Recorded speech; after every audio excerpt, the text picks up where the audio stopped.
Estamos começando mais um episódio do Pod LS, o podcast da longevidade saudável. E o nosso convidado de hoje é o Dr. Márcio Tanuri, que é médico do esporte. Bem-vindo, Dr. Márcio, tudo bem?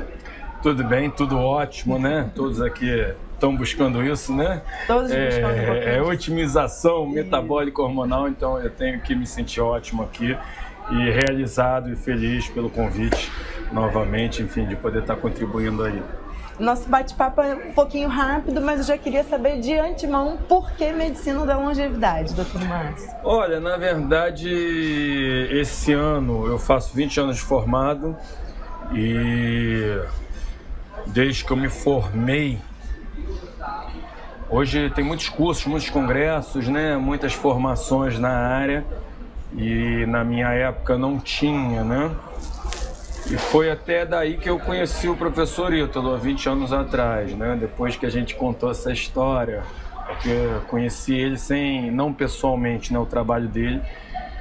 E não tinham formações nessa área e eu já acreditava, eu era um atleta frustrado, né? Digamos assim. Hoje, além de médico do esporte, sou diretor médico do Flamengo, sou diretor médico do UFC, trabalhei 8 anos na Seleção Brasileira de Futebol, então eu já treinava e via que o médico do esporte era muito mais que tratar lesão, era uma promoção à saúde. Eu entendia as demandas, né, dos atletas, porque eu também treinava com eles e que não era simplesmente quando ele se machucasse tratar, mas o que a gente poderia fazer para melhorar a performance, para melhorar esse recovery, melhorar esse equilíbrio hormonal. E aí eu buscando isso, descobri a formação do professor Ítalo, era a segunda turma, se eu não me engano, há 20 anos atrás, né, que ele estava. Uma história, né, curiosa, que eu acho que isso que faz a gente ter valor, né, e dar valor para o que a gente viveu na vida, que na verdade é isso que a gente leva, as histórias vividas. E o curso dele nessa época era só em Fortaleza, né, e eu não tinha dinheiro para fazer. Então, eu conversei isso com ele, né, depois, né, então assim, olha como é que a vida dá volta. E hoje já é o segundo, terceiro ano que eu venho aqui dar aula no curso para ele, né? Estou aí, um profissional bem sucedido, graças a Deus. E eu busquei, foi o único curso, foi a única pessoa que eu achei naquele momento que falava abertamente de hormônios, né? Eu via, eu buscava e infelizmente não consegui fazer formação com ele, né? Não tinha dinheiro para poder fazer. E aí eu comprei alguns livros deles, alguns DVDs, naquela época tinha aquilo, né? Das aulas, eu consegui com um amigo meu que tinha feito um curso com ele, né? E tinha ali uns DVDs, que eu comprei os DVDs desse cara que já tinha feito, enfim. Então essa é a minha história com a longevidade, por incrível que pareça, não é de hoje, como eu vejo muitos profissionais já formados, né? E buscando isso. Na verdade, eu busquei isso na minha própria formação, né? Então foi exatamente assim que eu me formei. Antes mesmo de entrar na residência que eu fiz, eu queria fazer essa formação concomitante, a minha formação ali mais formal, né? E infelizmente na época eu não consegui, mas estamos aqui, enfim. Então essa foi a minha história com a longevidade, né? Então sempre acreditei de muito tempo. E aí, dentro da sua atuação, da sua prática profissional, o que você consegue contar pra gente dos resultados de pacientes, do quanto isso contribui? Olha, sem sombra de dúvida, eu acho que isso para mim foi um grande diferencial, né? Não à toa, às vezes algumas pessoas falam, tu é novo, rápido, eu falo, nem tanto, né? Esse ano eu fiz 20 anos de formado, estou há 20 anos no Flamengo, por exemplo. Quando a gente fala no Brasil de esporte, futebol é o maior esporte. Quando a gente fala de futebol, o Flamengo é o maior clube, é a maior visibilidade, é a maior pressão, é a maior cobrança. E não é fácil, então assim, se eu conseguir chegar lá em algo que é muito disputado, muito concorrido, também sou diretor médico do UFC, que é o segundo maior esporte em audiência no Brasil, exatamente porque esse foi meu diferencial.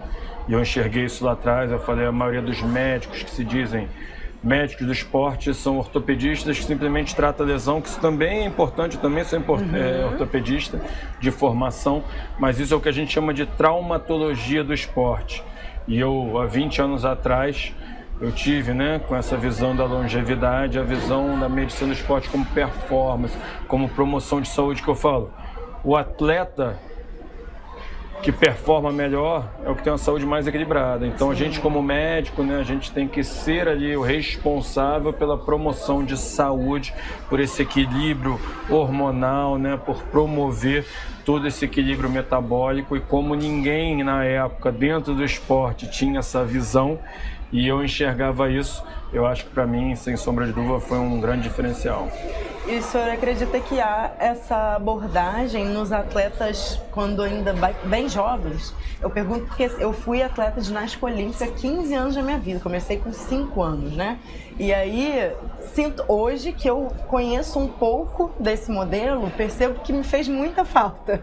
Eu tive muitas lesões, né?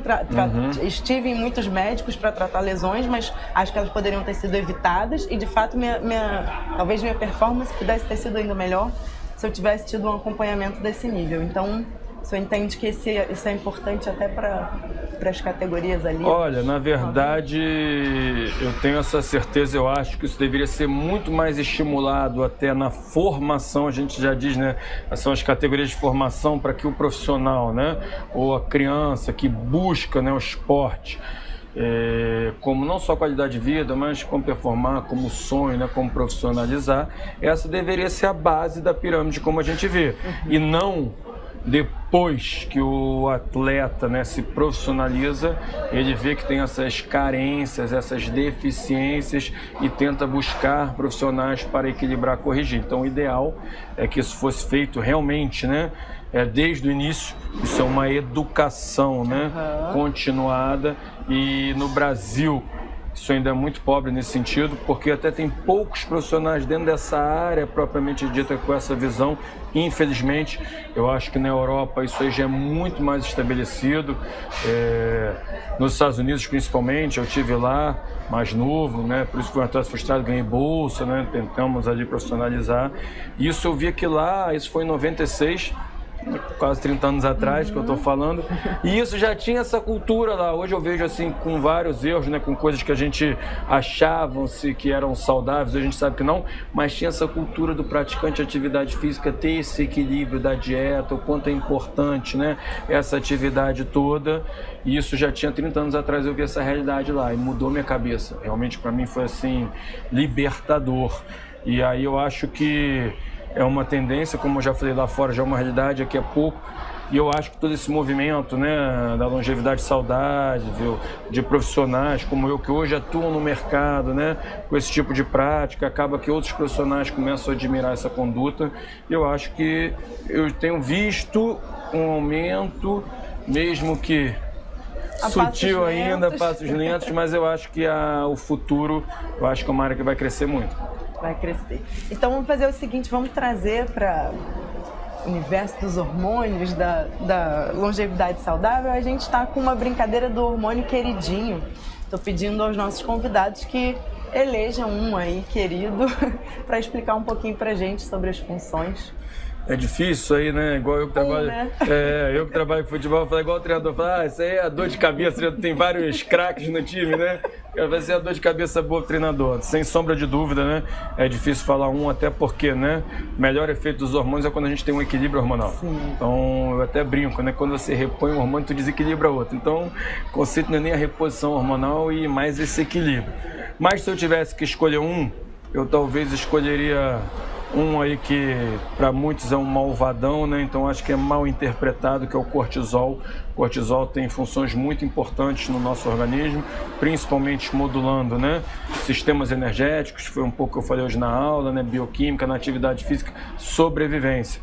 Então o cortisol, quando as pessoas entendem, né, ele não é esse malvadão como todo mundo acha, né? Não é esse hormônio catabólico, não é a coisa do mal, pelo contrário, né? Quando ele mostra esse lado dele, talvez, é numa tentativa, né, de corrigir todas as besteiras que a gente está fazendo com o nosso corpo, ou seja, então ele, muito mais do que malvadão, ele é um grande aliado para a gente, sem sombra de dúvida. Maravilhoso. Doutor, infelizmente o nosso papo aqui é curto, mas eu gostaria de agradecer muito a sua presença, né, a sua contribuição, dividir seu conhecimento aqui com a gente nesse momento rápido, mas muito rico, né? Você tem Instagram? Gostaria de divulgar, @ Dr. Tanuri, DrTannure. Bom, vocês assistem, eu não sou muito de internet, nessas coisas, né? Mas não, é uma ferramenta, né? Como a gente está aqui hoje, que eu sei que é necessário, eu sei que é real, uma ferramenta de busca, mas eu acho que a internet tem um antagonismo muito grande, né? Que te aproxima de quem está longe, te afasta de quem está perto. Né? De fato é. Mas como se você decidir dividir mais seu com certeza, eu tenho tentado isso a cada vez mais, né? Eu era muito averso a isso, mas no último ano, talvez, né? Principalmente nesse último ano, eu tenho tentado interagir muito mais por pedido das pessoas, sei quanto é importante aí a gente, né, que gosta de passar conhecimento, dividir. Eu tenho que entender que, infelizmente, muitas vezes não é o que eu penso, né? O que eu gostaria, não, mas eu tenho que entender também no público o que gostaria. E uma vez, com um profissional de saúde aí, né? Que eu não vou citar o nome, mas que é um ícone de internet e tudo, eu falando isso, ele falando, cara, você tem um nome, né, na medicina, e você interage pouco. Eu falei, não gosto, fulano e tal, não sei o que. Eu sempre digo, na vida a gente tem sempre essas trocas, né, com pessoas e vem insights, talvez importantes, uns mais, outros menos. E ele falou isso pra mim, ele falou, Tanuri, cara, você não tem a noção do que você pode estar proporcionando. Imagina um cara, por exemplo, né, lá no interior do norte, que tipo, tem acesso, e de repente o cara botar ali uma pergunta numa caixinha, né, de perguntas, e você, doutor Tanuri, responder a ele, se é algo... Pô, isso realmente me deu um impacto que eu pensei de uma outra maneira. Eu falei, cara, realmente ver se responder uma coisa como pra você. E pro cara pode ser tão impactante, né? Que ele se sentiu atendido ali com uma atenção, algo que há um tempo atrás sem internet ia ser completamente inimaginável, inalcançável, né? Então sigam aí nas redes sociais, né? Espero estar interagindo mais. Dr. Tanuri para fazer conteúdo. Manda lá no direct dele, pede, Dr. Tanuri, vem contar pra gente mais um pouco da medicina. Com certeza. Muito obrigada, Eu que agradeço a todos, espero a próxima oportunidade e parabenizar, né, o professor Ítalo. Eu acho que realmente quem tem isso na veia, né, quem tem isso, é difícil, esse amor, essa dedicação com a formação, né? E quando eu tenho esse sonho, né, talvez essa vontade, talvez esse desejo de deixar, né, um legado também na minha área da medicina esportiva, essa visão como ele teve. Eu acho que hoje vendo vários, né, profissionais formados com essa visão, interagindo, tendo esse reconhecimento, essa gratidão, isso aí não deve ter preço, né? Então é algo que fica. Isso aí. Então, é isso. Obrigado a todos. Muito obrigada.